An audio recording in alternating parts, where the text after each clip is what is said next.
You've got Steph in the middle here, and he kind of fakes going around to take this screen. Instead, he's going to cut back out to get these screens. But it blows up because, I don't know if it was Beverly or Ibaka, they just stop Steph from making this cut. Well, I'm not exactly sure that's what happens. It looks like Wiseman just does not read that. You see Steph race there, and he's just going to turn. And in the old days, everyone on the team knew that when Steph runs out at you, you should come up and pin down for him. That was an automatic. That's something that Kelly Oubre clearly has not internalized. And Wiseman, I don't know what he's thinking about, but he's a rookie.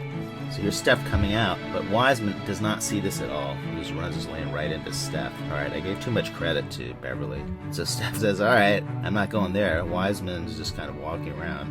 And so Draymond immediately sees that ain't gonna work. Three guys that look confused. I'm just going to swing it to Andrew over here, and he'll be our release valve.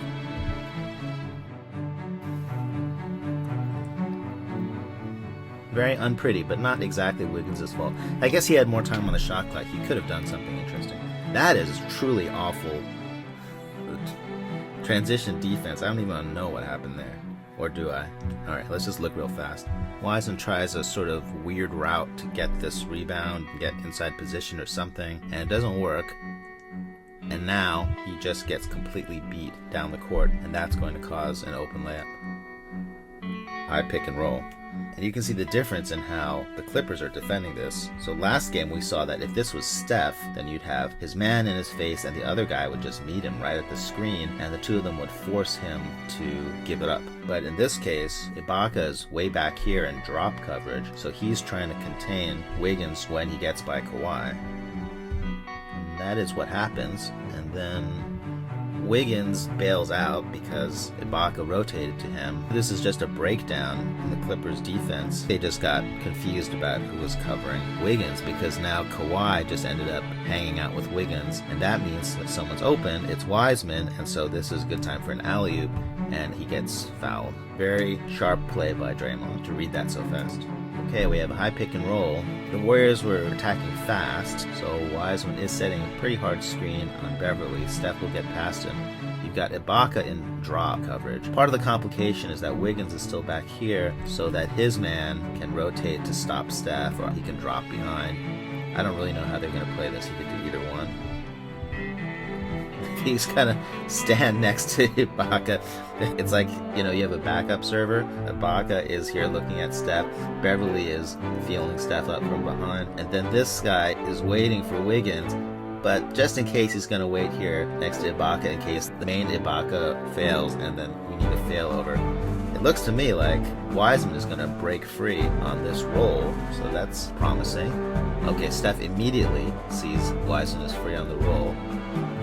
Now, in theory, this should be a basket. We've got a 3-on-2 here. The problem is that it's Wiseman, so I really don't know what he's going to do here. It feels like the most direct thing is to just dribble straight down the middle and just try to dunk it on everybody.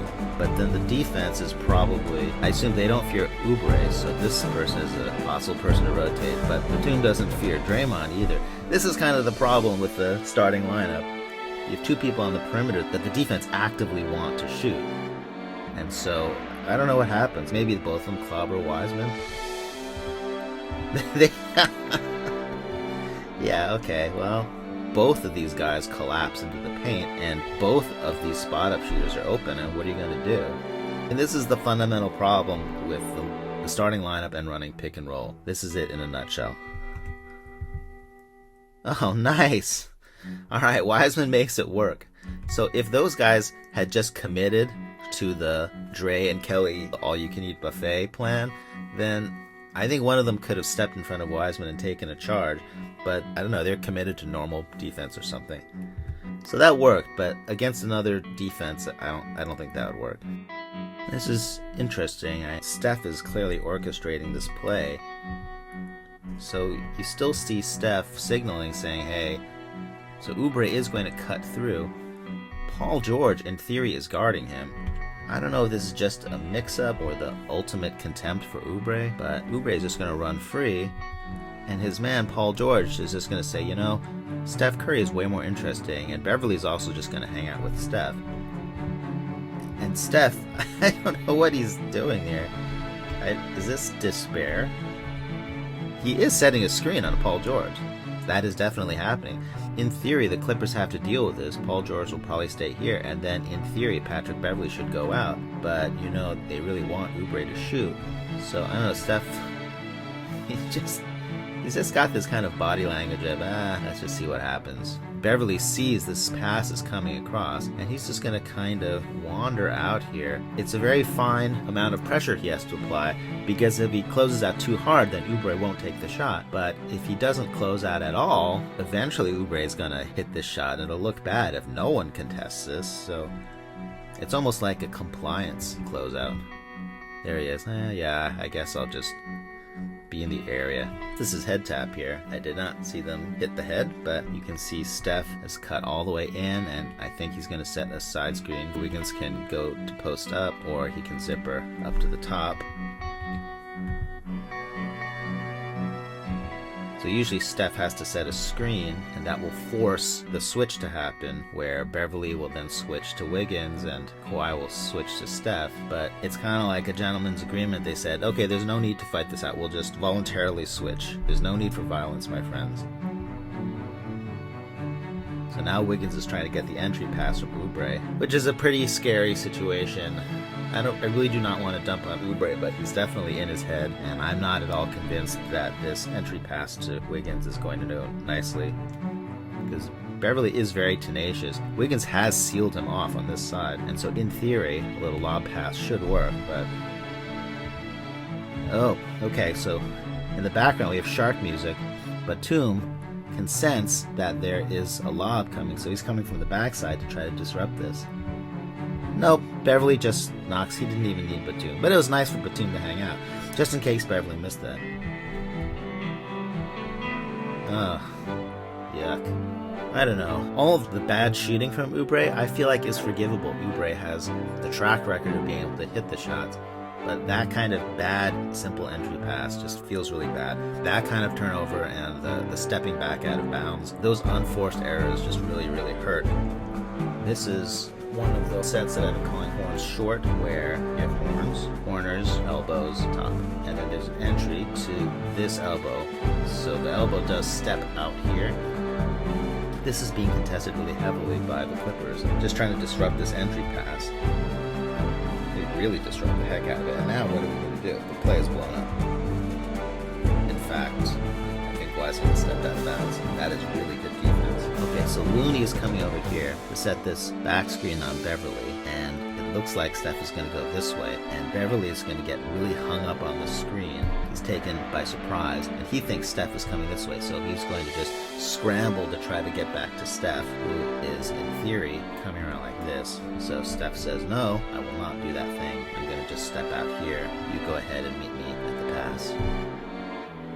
A subtle but nice play. And Steph gets that shot off so fast.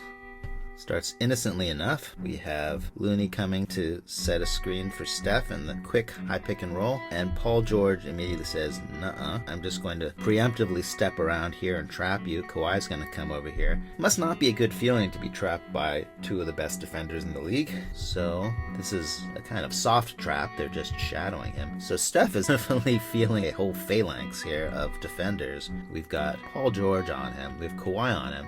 Behind these two, you've got Zubac in drop. So it's like trap with a drop behind it. That is a nasty defense.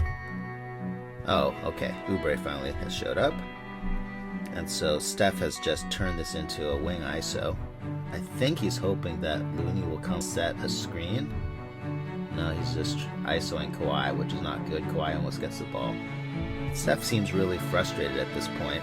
Literally 3 men are following him around the court. So the spacing is truly terrible on this whole play. Everyone's collapsing on Steph. Looney is at half court. Oubre and Bazemore are standing next to each other on each other's heads. I can see why this is a pretty frustrating situation. So Steph is thinking, I can still save this play. I'm going to pass it to Baze. I trust Baze. And I can still cut over here behind Oubre, who can set a screen. This is the basic automatic in the Kerr offense. When a shooter comes running at you on the perimeter, you need to set a pin and screen for them, so that'll spring them. And that's not at all how these guys read the play. Baze thought that this was a quick relay into the corner, and Oubre also thought that, and Steph was really wanting Oubre to step up and set a pin in for him so he could get this pass. Steph is just at the snapping point. Oh man, he's just like yelling at Oubre that he should have gotten out of the corner. Look at his body language. He's yelling. You could hear it on the broadcast. This is probably the low point for Steph. You want to see it again. Steph is now starting to throw a small tantrum. This is understandable. It's been a really frustrating game. They probably worked on this every single practice, but that's not his usual style. So that's why it was so surprising to see it on court. You can see him yelling.